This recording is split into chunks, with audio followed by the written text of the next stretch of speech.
during the Facebook live broadcast today. I got a lot of questions. I tried to answer as many as I could. I couldn't get to all the questions. One of the questions that I thought was an important question, I had to do some research and return on, and I indicated to Zebulon, who asked the question, that I would comment on his question on the Bible Answer Man broadcast today. As always, the number to dial, 888-ASK-HANK, numerically 888-275-4265. But anyway, Zebulon asked me to comment on a letter addressed to Donald Trump by the patriarchs and heads of local churches in Jerusalem. And since I hadn't read the letter, I indicated that I would make my comments about the letter on today's Bible Answer Man broadcast.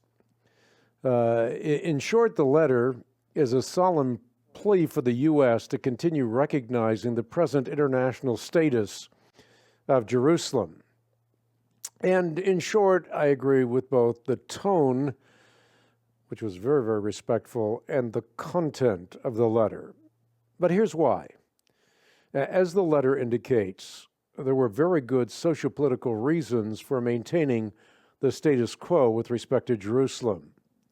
There are also significant theological considerations, and I wrote about the theological considerations in some detail in a book titled Muslim, What You Need to Know About the World's Fastest Growing Religion. But here's the skinny.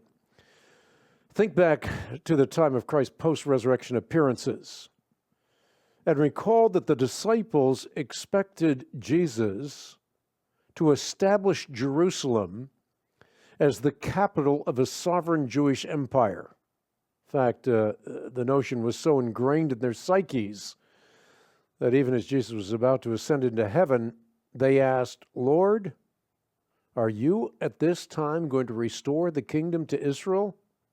Well, Jesus not only corrected their erroneous thinking, but he expanded the horizons from a tiny strip of land on the east coast of the Mediterranean to the farthest reaches of the world. You recall, he said, "You will receive power when the Holy Spirit comes on you, and you will be my witnesses in Jerusalem, in all Judea, Samaria, and even to the ends of the earth."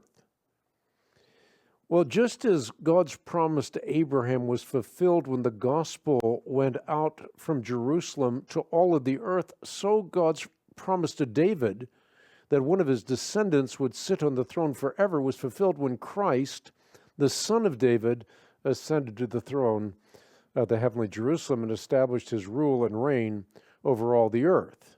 In fact, Paul emphasizes that all who fixate on Eretz Israel or Greater Israel are in slavery to types and shadows. Conversely, all who recognize that the shadow of the land was found in fulfillment in the Lord are set free to inherit the earth. Now, there are, of course, those in the Christian community who, like Benjamin Netanyahu, remain convinced that the promises God made to Abraham, Isaac, and Jacob with respect to the land are unconditional and as yet unfulfilled. And therefore, these Zionists are convinced that Israel will soon control not only the West Bank and Gaza, but also Iraq, Jordan, Lebanon, Syria. I'm talking about the whole Levant, the western rim of the Fertile Crescent, all the way from Anatolia down to Egypt, but Jordan, Lebanon, Syria, and even the northern portion of Saudi Arabia. They contend that for God's promises to Abraham to be fully realized, Israel must yet control an area of land that is roughly 30 times its present size. But this is far from true. Abram was not promised a country 30 times its present size. He was promised the cosmos. As Paul, apostle of the Gentiles, underscores, Abraham and his offspring received the promise that he would be heir of the world. And therefore, while Zionists are hyperventilating over tiny areas of land, including the West Bank and Gaza, God promises true Israel the globe.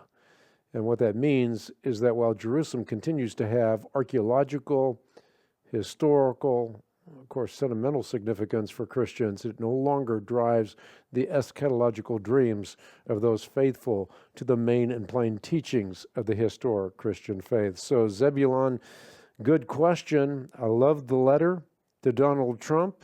I agree with the content and the tone of the letter, but there are theological considerations that I've written about in my book, Muslim, What You Need to Know About the World's Fastest Growing Religion.